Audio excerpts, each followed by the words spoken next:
Қайырлы күн достар. Біз бүгін даладағы ошаққа тамақ жасағалы жатырмыз. Ең бірінші ошаққа ағаш салып, ұштандырып алдық. Кейіннен үстіне мына жақта дайын ағаштар бар, соларды саламыз. Достар, бүгін бізде қазақтың ұлттық тағамы, рассольник тағамын даладағы ошақта дайындайтын боламыз. Бізбен бірге болыңыздар. Мына қазан негізі көптен пайдаланбағандықтан түрі кішкене осындай қаралау болып тұр. Жылына тек бір рет қана пайдаланамыз. Сондықтан барынша жуып ағартқанымыз осы болды. Мінекей.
Так, достар, біз бүгін емес, бірінші рет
жіберме. Өзімізге жіберем. Ешқайда жібермеші. Міне бізде газ жоқ. Мына ошақ, мына самовар. Рахат болып отыр.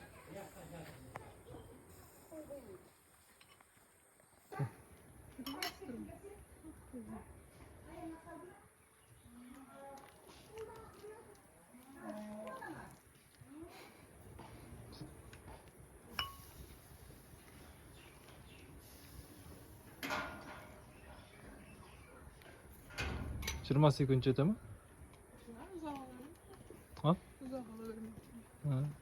Болады, кетіп отыр.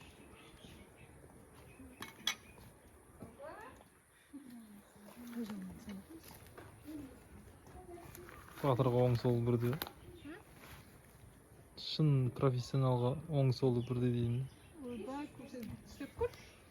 Үстінде жоқ қой, неғып оны өзің ашып атқан.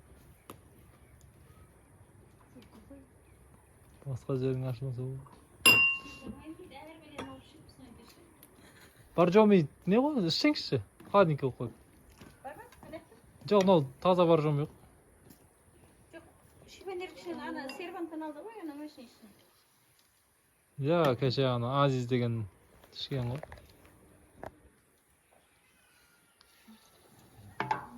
Бір минут 15 секунд хватит да.